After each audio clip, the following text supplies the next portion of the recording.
أعوذ بالله من الشيطان الرجيم بسم الله الرحمن الرحيم قل يا أيها الكافرون لا أعبد ما تعبدون ولا أنتم عابدون ما أعبد ولا أنا عابد ما عبدتم ولا أنتم عابدون ما أعبد لكم دينكم ولي دين صدق اللہ العظیم۔ سامعات محترم، آج کے سبق میں ہم سورۃ الکافرون پڑھیں گے۔ یہ پارہ نمبر 30 کا رکوع نمبر 34 ہے۔ اللہ تبارک و تعالی ارشاد فرماتا ہے اپنے نبی سے، قل اے میرے نبی فرما دیجئے، یا ایھا الکافرون، اے کافرو، اے اللہ اور رسول کے منکرو، اے دین اسلام سے انکار کرنے والو،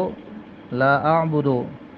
میں عبادت نہیں کرتا، ما تعبدون، ان بتوں کی جن کی تم عبادت کرتے ہو، ولا انتم عابدون، اور نہ تم عبادت کرتے ہو، ما اعبد، اس خدا کی جس کی میں عبادت کرتا ہوں، ولا انا عابد ما عبدتم، اور نہ میں آئندہ عبادت کروں گا ان کی جن کی تم نے عبادت کی، ولا انتم عابدون،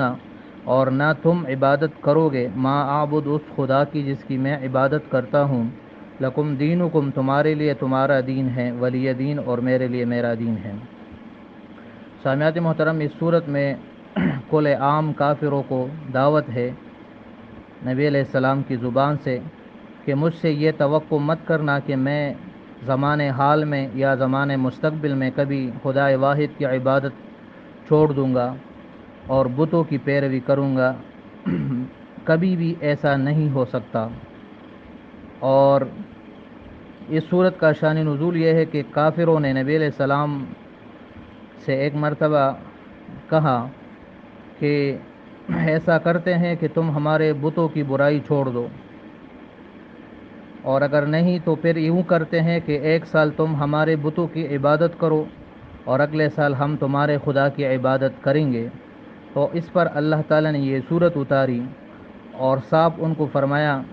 کہ ایسا کبھی نہیں ہو سکتا کہ میں اللہ کی عبادت چھوڑ کر بت کے آگے اپنی عاجزی اور اپنی بندگی کا اظہار کروں۔ آخری آیت میں فرمایا تمہارے لیے تمہارا دین اور میرے لیے میرا دین، یعنی تم اپنے دین پر اگر رہو،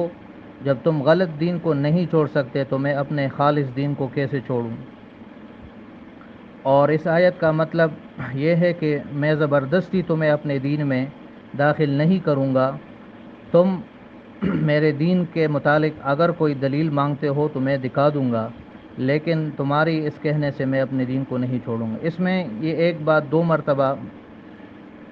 بیان کی گئی ہے، تکرار ہے، تو بعض مفسرین نے فرمایا کہ یہ تکرار تاکید کے لیے ہے، لیکن بعض نے فرمایا کہ نہیں، یہ تاکید کے لیے نہیں ہے، بلکہ ایک مرتبہ اس کا تعلق زمانے حال سے ہے اور دوسری مرتبہ کا تعلق زمانے مستقبل سے ہے،